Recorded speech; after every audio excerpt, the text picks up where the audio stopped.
right. Hello, everyone. I don't know how long you guys have been sitting down, but I can't do it.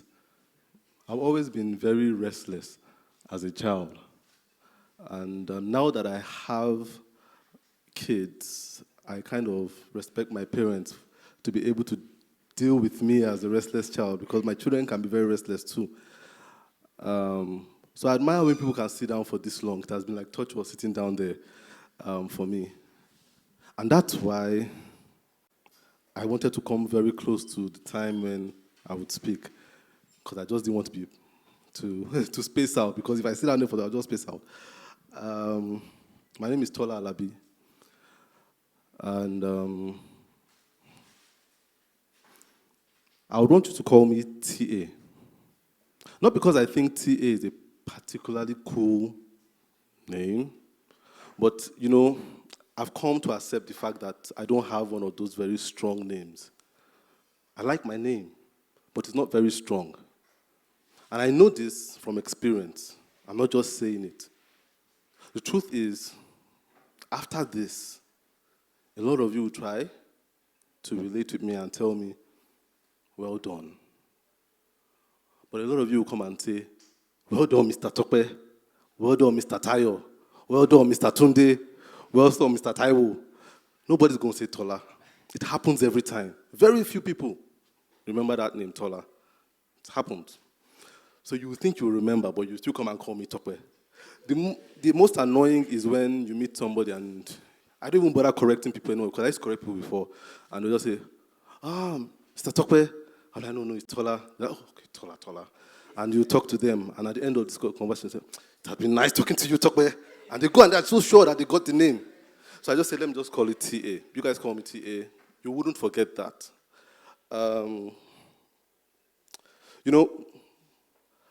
I thought I knew what I wanted to say here today. Because the truth is, Precious told me about this very long ago. And, I get invited to speak to a lot of events. A lot of them are stuff that what Bolali just did, and I just realized, this is what I've been doing. People just sit down and watch my stuff, and it just seems so weird. But I get invited. But the truth is, a lot of people invite me a week too, some days too. But he told me like months, and I kind of respected that, and I prepared for it. And I thought I was going to talk to you about how to level up as a creative or how to run a successful creative business. So I thought I was going to talk to you about empathy, education, expertise, expression. I had something so well written out, and they all started with E, and it sounded so good. But I woke up this morning and I said, I don't want to talk about that because I wasn't feeling it in my heart. And I don't like doing stuff I'm not feeling in my heart. It felt rehearsed. And I knew it wasn't just for you guys. If we were right, I would feel that fire. But I didn't feel it. So I said, what am I going to tell these people? I have just a few hours to this. And my spirit told me, tell them about Saul and David.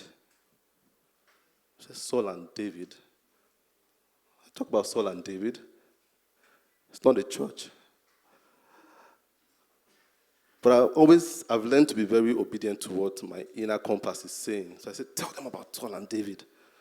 And last week, I was reading the Bible, and I didn't know what to read. I don't know if that ever happened to any of you. I don't know what to read. Just so big a book. And I'm like, what do I read? So I just opened it and I just started reading. And I read this part in Samuel that talked about a king named Saul that God just picked for some reason. The Bible never explained why Saul was chosen as king of Israel. Never. Just thought it was just random. It was just the man for his job. God just picked him. And the interesting thing about it was he lost favor with God. And what did he do? God told him, look, there are a particular set of people and I want you to go and annihilate them. Just burn it to the ground. Every single thing. Man, woman, children, chicken, everything. Nothing should be remembered about those people. And so he said he was going to do it, and he went out, he gathered his men, and he went to go and annihilate these people. And when he got there, he did it to an extent. And he now saw how many sheep and cattle they had. I'm like, wow, man, this is incredible. God cannot be saying, destroy these ones too. He can't. God is not wasteful. He cannot be. This guy, because the truth is, when the Bible says he was impressed by that, he wasn't talking about 5 or 50. He was talking about like hundreds of thousands. That's what can impress a king. Hundreds of thousands. When you see them, like, how can I destroy this? That would be so wasteful. So he said, you know what? Move these ones to the side, but destroy every other rubbish thing there. Then he saw their king, and he said, no, spare him too, because, I want to consult with him about how I was able to build this wealth. You understand? And Saul would live to regret that decision for the rest of his life, because he didn't do what he was asked to do. And then God rejected him and chose a man called David, a boy at that time called David, who, the truth is, the Bible never tells us why God chose David too. It was just the right guy. And the difference between Saul and David was that Saul tried to be king even after he was chosen as king. He was always trying to be king. He was always trying to be it, but never just accepted being it. But David, on the other hand, never tried to be. He just did everything that was put before him per time. And that made him one of the best kings that Israel at that time had ever had. And how does that have to do with you guys? Because not everybody here is even Christian. But what I'm trying to say is that some of you are here because you want answers. Some of you feel lost. Some of you, I'm going to get answers today. Someone's going to tell me some strategy to how I can build a good, strong, successful business. You're here for answers. Strategy. How did Bola do it? How did George do it? How did Mr. Tola do it? Then I'm going to know how I'm going to do it. But the truth is, a lot of you don't need answers. You just need obedience. You just need obedience. You are looking for answers, but you've not obeyed what has been given to you already. And the truth of the matter is, nobody knows any strategy about how to build a successful business. I don't know. I doubt George knows. I doubt Bolanle knows. People say they know, but they don't really. Because as human beings, we must explain everything. But the truth is that we are all victims of success. Anybody that is successful is a victim. It happened to them. They don't know what happened to them. But we must rationalize everything. So I said, it's because I did this and did this and did this. No, because someone else is going to do this and do this and do that, and it wouldn't happen for them. So it wasn't a strategy. I can come and tell you what I did. And I've done it before. I used to do it in the past. People will call me, what do you do to become a better designer? And I'll tell them this. And a year later, they will call me and say, Mr. Tyler, that thing didn't work. Oh. It didn't work. I'm even worse than before right now. And I'll tell them, do it harder. You didn't do it. How many jobs did you show on WhatsApp? They say, I showed 5. Show 10. And they'll go back. But it wasn't working. And I realized everybody's path is different. Everybody's path is different. Nobody knows. And the moment we are honest about not knowing, the pressure would go down. Nobody knows. Nobody knows. I don't have any strategy. Nobody does. Only God does. And He's telling you to do something. The biggest problem is we want strategy because we want to know how the dots will connect from here to here to here to there. So we want strategy for the future. That's where we miss it. Unfortunately, God doesn't work that way. He works for the now.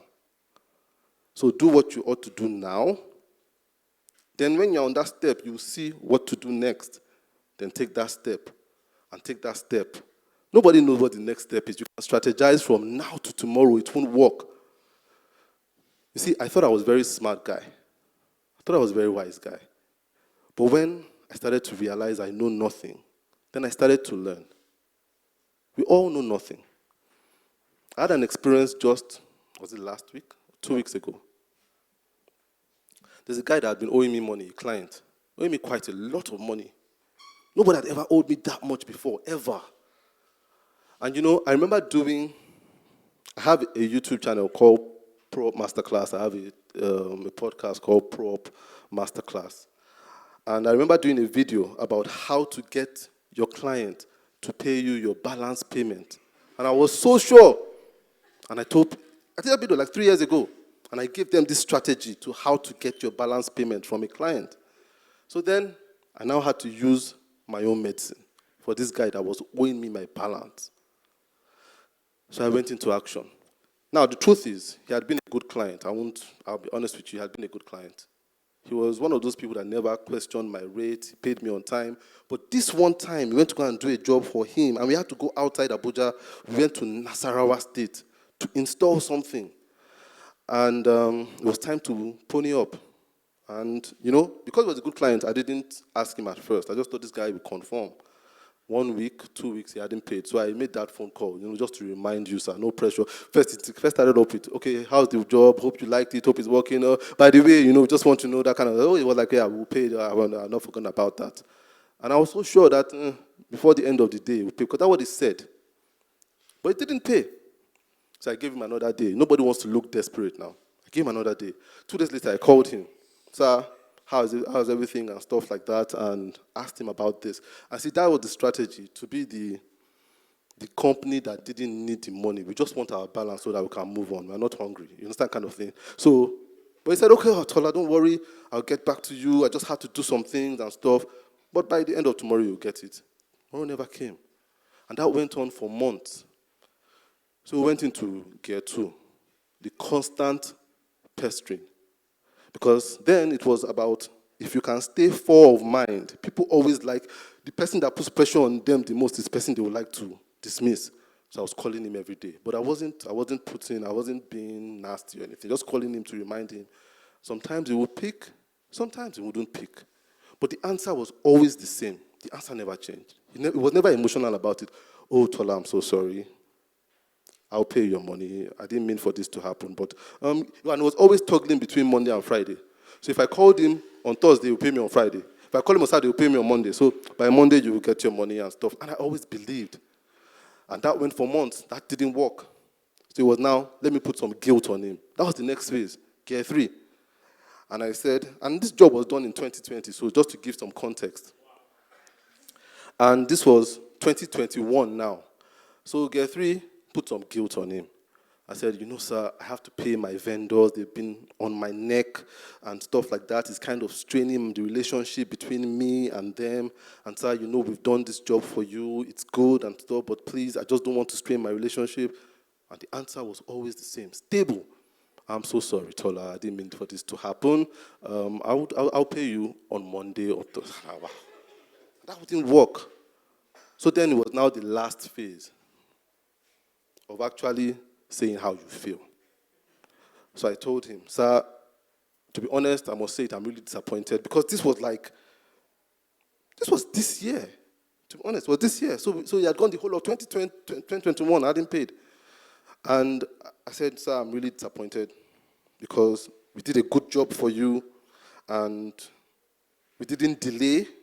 We didn't give you anything to complain about. We went outside and you said, I eulogized everything we did and how good we were.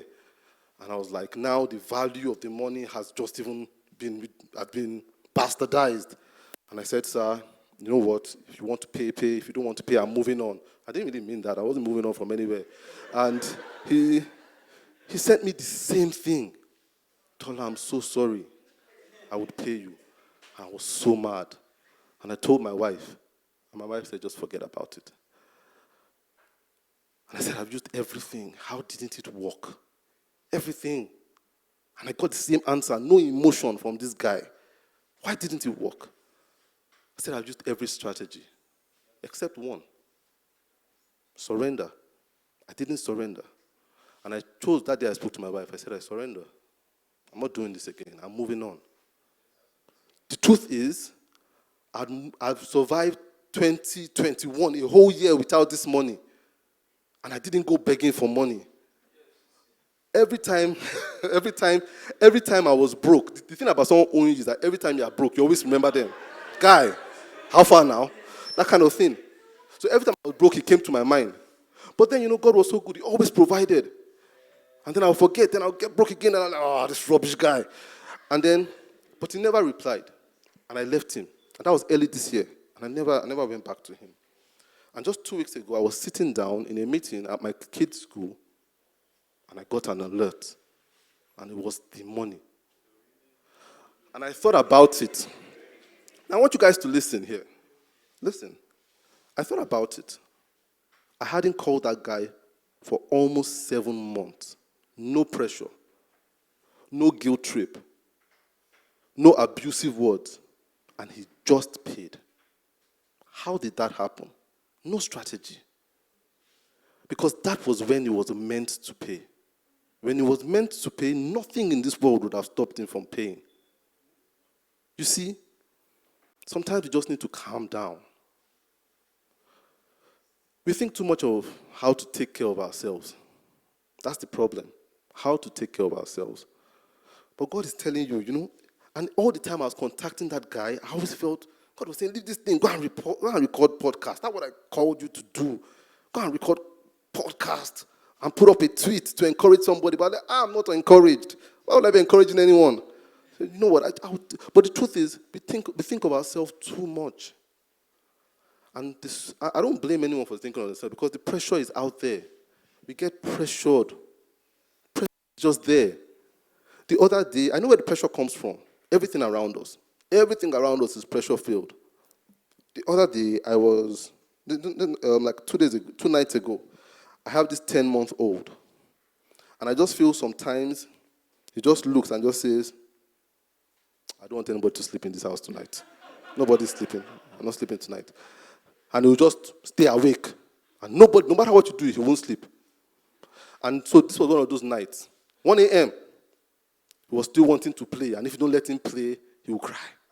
So, I carried him and I was pacing around the house with him. He had finally stopped crying. And I was pacing around and just thinking. Because whenever I carry him, it gives me the time to think. So I was just pacing, patting him. Then I had the phone in one hand. And I decided to open Twitter. Now, the thing about these apps that we have is if you have something to say, drop it and go. If you have someone's page that you normally go to, go there directly, see and go. The trouble happens when you start to scroll. So I made that mistake. Instead of me to just drop what I wanted to drop and go, I went down. And I saw somebody's post on Twitter. And the guy had said, I just moved to the UK. And I got this job. And now I'm earning X amount. Just my 9th month of being in the UK. And immediately, the pressure started coming up. And I was holding my son. And I thought, Tola, what are you doing with your life? What are you doing with your life? Why did you come back to Nigeria? How much do you have in your bank account? This guy just made, don't even convert it. If you convert it, and you're just, I was like, this guy has made this in 9 months of his life. And then the pressure, I could feel it like a pressure cooker. As in, I could feel the pressure taking along the sadness and depression. And, they come together, they're a full package. And they come in, and I was like, oh, man, what do I do? And just for a split moment there, my spirit just told me, read that thing again. And I read it again. And I asked myself, did it say anything about his happiness? I said, no. And my spirit told me again, read it again. And I read it again. And I said, did that guy say anything about fulfillment? I said, no. And my spirit told me, read it again. And I read it again. And I said, and my spirit asked me, did that guy say anything about helping other people? And I said, no. And with every time I read it again and I And I asked myself this question, the pressure started going down. And I realized how blessed I was to do what I do, and it makes me happy. And somebody sent me, I was sitting there, someone sent me a text message telling me, oh, thank you for everything you do. You really helped me on my journey to be able to help people. And then I felt fulfilled. You see, sometimes we read what we are conditioned to pressure us in our mind. You understand? So we kind of look at how much are they making? How much am I not making? And that's conditioned to always pressure us. What kind of car are they driving? What kind of car? What kind of keke am I using? You understand? And that pressures you. You understand? The truth of the matter is, fulfillment doesn't come from any of those things. I guarantee you.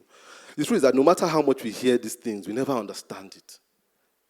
People are leaving Nigeria. Some people, it will be the best thing that will ever happen to them.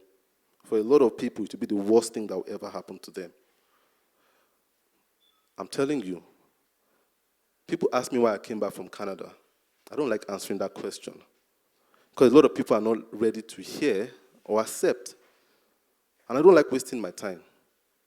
So sometimes I even want to tell them, I got deported, Jerry, I didn't want to go, because I feel it's easy for them to deal with that. But when I tell them I wasn't fulfilled there, they don't get it. You see, they don't get it. I was there. You see, no matter how bad this country is, I'm not advocating for Nigeria, the truth is, but I'm just telling you, there is something for you. And you must key into that thing that is for you. No matter how bad Nigeria is, no light, bad government, insecurity, bad roads, no water. When you go abroad, I'll guarantee you, fast speed internet, security, water is a non-issue, electricity, governance makes more sense than here. But I can guarantee you, it will take you nothing less than 3 weeks to get used to it and to be commonplace. It wouldn't be special anymore. Yes, you've been in Nigeria for 20-something years, and it was 20-something years of pressure, of pain. But you know, we as human beings, we are very interesting. We can go through pain for years, but get used to it in a matter of minutes. So you see someone that is going through a ridiculous amount of pain. Maybe something is up with their arm. They can't move their arm.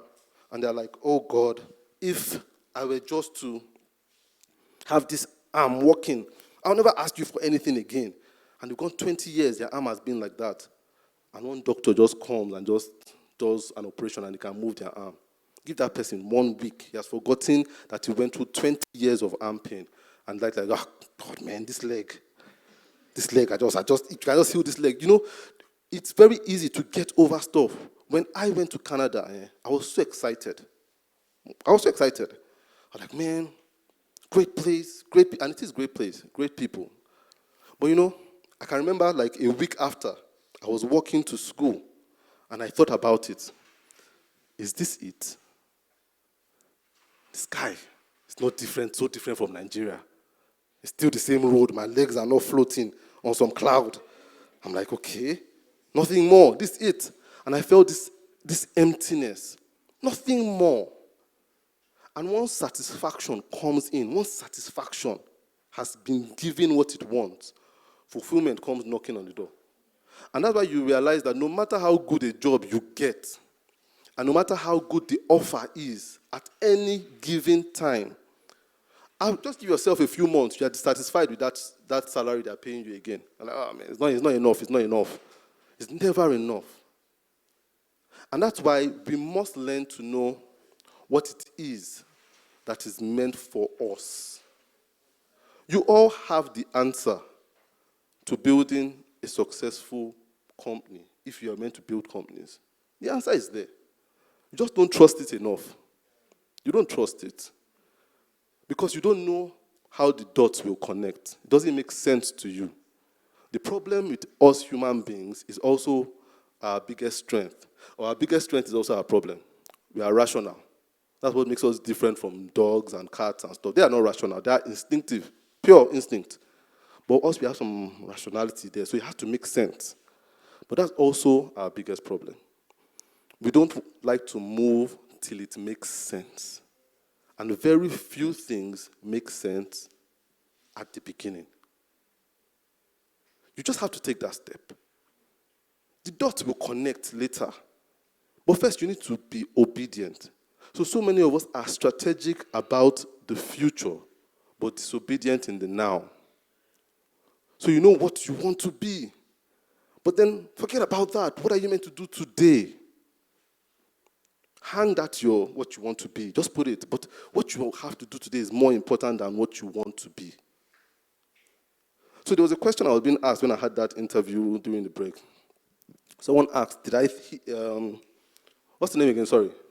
Tochi asked me a very good question. He said, did I think I was going to be a thought leader starting out? And I said, I didn't even know that there was such a thing as thought leadership. I didn't even know that word existed. I just knew that I was a graphic designer.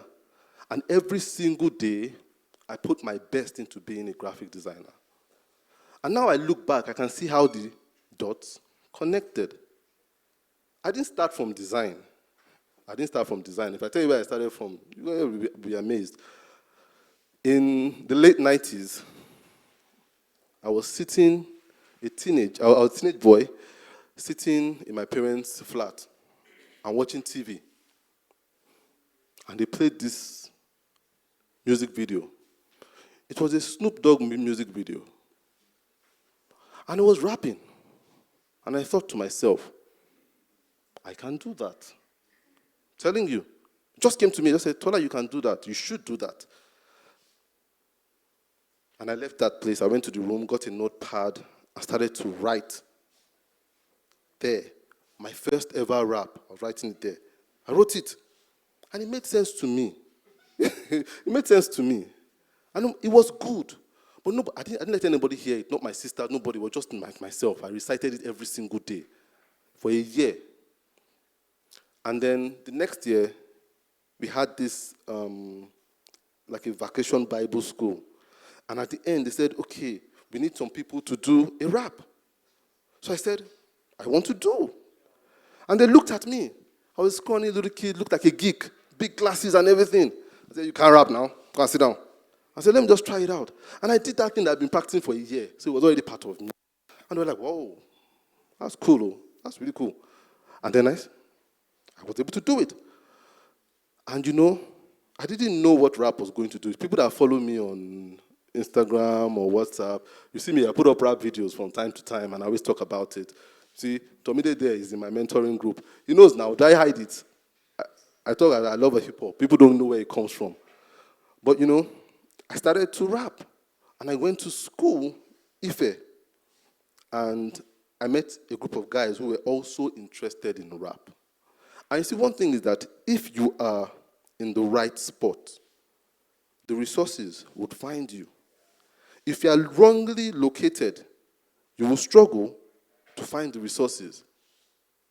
If you want to know if you are wrongly located, just think of how much you are struggling to get the resources together. Some people, the evidence that they shouldn't move to Canada is there. Because they've sold everything, and they are borrowing, and it has shattered relationships. You are not meant to go to that place. How much does God have to stone you to know that you don't have to go? You understand? It's working against you. I know so many people that have destroyed their relationships and are in trouble just because they want to travel. It's not going to happen. It will happen if you push enough, but you will lose so much, and you get there and you're like, this is what I lost everything for. But those that are meant to go, when I went to Canada, I wasn't planning to go to Canada, to be honest with you. I never thought it would happen. I was just doing my design. And one day, my mom was watching AM Express, and those people came from Canada to come and encourage Nigerians to come there. It's so funny how things have changed in very few years. Canadians came to Nigeria to come and beg us to go. That was happening then. So my mom said, go to Transcorp Hilton and just meet with these guys. And I didn't want to go. I didn't want to go to Canada. Then, I didn't know jack about Canada except what the movies were painting, which was it snowed every day, it was dark, it wasn't like the US. And I just went. And I went, and everything just fell in place. No hustle. And before I knew it, I found myself on a plane going to Canada. No hustle. It was meant to happen. It was the right time. There was no struggle. You see, when you struggle too hard for things, start to question whether that is the thing for you. It's not when it's hard, though, because some things will be hard. But it's that struggle to make it work. That soul mentality. I need to be king. Every day he was struggling to be king, he was losing it. He was losing it. And every day David was just doing what he was meant to do. He was getting closer and closer. So you need to think about it. You want to be successful, do today. Do today well. Forget about where you want to be. Think about what you are meant to do today. I talk about how I met my wife. We've been married now for 11 years. And my wife is my best friend. I can actually say that. My best friend. If you are living with your best friend, it's incredible. I'm telling you, nobody wants to miss it. You never want to miss out on that. For those of you that are not married, never compromise on the person you get married to. Never. It can ruin the trajectory of your life. Never compromise. If you don't find the person, don't get married. If you don't find the person, don't get married. Do I need to say that again? If you don't find the person, don't get married. I just watched a series. Dharma. Have you guys watched it? It's on Netflix. Talk about a serial killer that was killing guys, killed 17 people and was eating their body. Yeah, really. You should watch it. It's on Netflix. True life story, yeah. Jeffrey Dahmer. I've heard about him many years ago, but I watched the series, and it was so captivating how his life was turned upside down because two people came together, got married that shouldn't have. And he killed 17 people. 17 people. Became a serial killer. So you see, my point is, sometimes we make those compromises because of the pressure we feel from others so that it can make sense to other people. No, forget about the sense it makes to other people. Sometimes you do some things that don't make sense that will get you to a place of sense eventually. Believe you me, I'm evident. I did a lot of things that didn't make sense. And when I started rapping, and I stopped in university, because by the time we left university, I came to Abuja, there was no avenue to rap anymore. No avenue. The people that I used to rap with, we had all gone to different parts of Nigeria, so we're not together anymore. And I heard in my spirit, that's the end of that journey. That's the end of rapping. And I thought, why did I do it? Why? Just to be in school. And you know what? One thing I learned was how to speak to people in public through rapping. I was a very shy guy. But that's what I was meant to learn from that. Because then we would go to a place, amphitheater in Ife. Very big place. And I learned, I'm not intimidated by any at all. I don't care how many they are. I learned to speak. I learned to write also. I learned to tell a story. That's what that was for then. That's what it was building in me. So when you look at David, you see he started as a shepherd because he was meant to shepherd a nation. But then it seemed like a dirty, rubbish job when he was doing it. It didn't make sense, but he did it with all his heart. When he was killing bears and lions, it's because he was preparing for Goliath. You understand? So some things you are doing right now don't make sense, but you need to be obedient because it's in the doing it. That's the strategy. The best strategy in life is doing now well. That's the best strategy. Doing now well. For you, for some people, the job for today was to get up and come for this program. That was the job. Go to bed and sleep. Forget about that job that is hanging, that you feel like, you're beating yourself up. Oh, man, I could have spent this time doing this client's work. You feel like you failed. No, you haven't failed. You've done the most important thing for today. That was the job for today. Sometimes we think this job is so much. Sometimes that's why when I wake up when I say, God, what do you want me to do for you today? Sometimes the job for today is to have a conversation with my 7-year-old son. And it's amazing what kids will tell you when you have conversations with them. And I have a conversation with my son. And I'm like, God, I didn't understand anything that has been said in the last 20 minutes with this boy. And it's not for you, it's for him. He will remember, I talked to my dad about PJ Masks, and it feels good. It was for him. You understand? And when he's 20, he feels a connection with me because I had ridiculous conversations with him. So it doesn't have to make sense now. You understand? Just be obedient. Just be obedient in the now. And I can guarantee you the future would work out. We try too hard to take care of ourselves. We try too hard. But it's not our job. We can't do it. I'll close with this. I'll give you a story. I'll tell you a story. You see, how many years ago was this? I think about 2-3 years ago. You see, that's when we have problems. You don't remember anymore. You see, then I had this car. And this car was a very terrible car. But it worked, but it was a terrible car. Because it embarrassed me and my family more times than it gave us any glory. So it used to break down a lot. It used to break down a lot. A lot of people say, I saw you now. I saw you're beside your car. Like, man, I don't want you to see me beside. So I had this mechanic. I used to call him more times than I would call my wife. Do you understand? And I spent so much money on this car, and this car was just falling apart. It was falling apart. So me and my wife came together and we said, we need to buy a car. That sounds good. Till you start finding out how much a car cost. And we look at the cost of the car, look at how much we had. And they just didn't join. They just didn't come together. I'm like, oh man, if I saved up everything I got from my job and never spent, let's say the family went hungry, the children dropped out of school, man, it would take us how many years to buy a second-hand car? Seriously. That's the reality for a lot of us. That's the truth. So you have your dream, but your reality is so far from your dream, and then we get discouraged, you understand? So then we used to, my wife said, let's start saving. So we started saving. But it didn't make sense to me while we were saving nickels and dime to build something that was millions to get. So I just went ahead with it, started saving. And I went through this saving thing for almost a year. And sometimes I would go back to that saving and take out of it, and then go back to square one again. And I was like, oh man, I'm trying so hard to buy a car. And it was distracting me from so much. Then I already knew that I had to be making content and writing. But I remember how many days I went back to designing. And I told myself, I'm tired of designing. I just want to be helping people and consulting for companies. But I'll go back to designing because I had to buy a car. But my spirit had told me, you need to stop designing and leave this design for other people that really should be doing it right now. But then it was that desire for a car, so I went back to design. And every time I'm designing, I'll be so angry, and my children, I'll be shouting at them, go, go, go.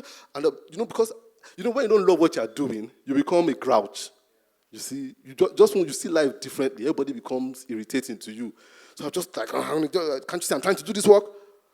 And I was never like that when I started. But you see, when you come to your wit's end, when you come to the end of something, and you don't stop it, that thing becomes an irritation to you. So I knew I should have stopped designing, but I kept on doing it. I knew something happened. Because I needed to save money. Something happened.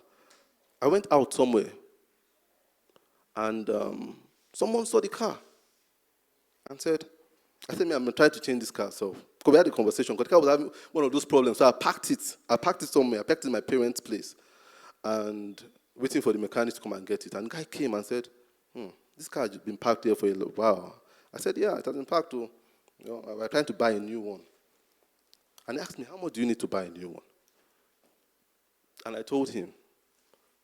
And said, okay, I'll give you the money. In 5 minutes, that was the end of our car problem. No saving. Saving did not, I didn't touch that saving. That saving was gone. That was the end. That was the end. And the next day, you see, it was almost like disturbing me. So, okay, are you ready now? Okay, let's go. Let me give you this money for this. And he gave me everything I needed to get a new car. Not one dime of my money. See, that's how we struggle sometimes to get stuff. And I think about it now. I'm like, all those days sitting down, doing graphic design, shouting at my kids was unnecessary. If I had been calm and know that all I need to be doing is to doing that which I was asked to do, I will still end up there, and that guy will still ask me and still get my car. You understand? Once you are obedient with the assignment, your future will be fine. All those things you want would come once you are obedient. Don't let anybody pressure you. In school, I was pressured. When I was leaving school, they said, I had my friends telling me, oh, do you have a girlfriend? I don't have a girlfriend. Like, you're leaving school, no girlfriend. You're not going to leave with certificate. Just certificate. And you see, some people say some things that just make you look so foolish. I'm like, okay, that doesn't look right. That doesn't look right. I'm like, all your guys are living with girlfriend and stuff. You're just 4 years, nothing. And I just thought, Tola, that's true. You messed up big time. I need to get a girlfriend. So I went out to get a girlfriend, like I was going to buy a shoe. You understand? And I met a young lady. And to be honest with you, I think about it now. I'm like, oh, man. Why did I put that girl through all that? Because I wasn't emotionally ready for a relationship. So it was the most awkward relationship. You know, I was zero romantic, zero empathetic, bad boyfriend. Bad. But I needed to get it because of the pressure. And that relationship broke. And I still tell my kids, I said, don't go into a relationship just because people are pressuring you. You understand? Saying, oh, people are talking about boyfriend. You don't need all those things. Right now, when it will happen, it will happen. So you see, when I broke up, I said, no, I ain't doing this relationship thing like that anymore. I'm not going to focus on meeting people and just enjoying relationships, platonic relationships, and just be the best of myself. How I met my wife, I went out with a friend because I made up my mind that I'll just go out more and just enjoy my life. So a friend came to my house and said, do you want to go out? And I said, okay, I'll go out. They're having this thing. Said they're having this thing at church. I'm like, okay, I'll go. I don't have anything better to do. So I went with him. I just sat down. My wife sat down next to me. And I wanted to ask a question. So I had to look to her. And I said, excuse me, do you know where this is? And immediately she looked at me. I realized, oh, man, this is the person I want to be with. Telling you, for real. I'd never forget. Immediately I looked at her. I was like, wow, where have you been? And you know what? I didn't go out searching for her. I just went and sat down on a seat. And it came to me. And it has been with me for the past 11 years. And we have 3 kids together. You understand what I'm saying? You don't need to rush it. You don't need to. Just do today what you are inspired to do. That's how you build a successful company. That's how you build a successful life. At the end of the day, that's what we want. We want to be successful in life. And I really hope that helps somebody here today as you think about it. Your being here is not a mistake, but there is no strategy. The compass is within you. Just obey it. Sometimes, over time, that voice is dull. But when you silence things around, like that night when I was carrying my son at 1 a.m., things were quiet. And then I could really hear what was important. And then I didn't have to be pressured anymore. The world is a very noisy place right now. A lot of people are telling you how to do this, how to build a successful, how to get to your next 6 digits. Sometimes telling you how to raise your kids, how to get married, There are too many voices. Sometimes you just need to silence it. What is your voice in your head telling you? That's the most important voice. There are no experts. Everybody just telling their story. But it might not work for you. So you are the expert. Be the expert in your life. And come back and thank me 2 years from now, 3 years from now, 2 months from now. But really, that's what I have to say. I didn't plan to say this, but I hope that helps you. Thank you very much, Mr. Tokwe. I'm sorry, Mr. Tola. That was intentional. Please, let's put our hands together for him. Thank you so much. Sir, we have something to present to you for your selfless service to humanity and, just being such an amazing thought leader as well. And this is coming from the Design Rethink team to you. Yeah, we're the paparazzi. Come on, put your hands together. All right, thank you so much, sir. I just want to say something. Are we learning anything? Oh, amazing, amazing. All right. Back to back, like I said, we're going to have an exhibition from, sorry, just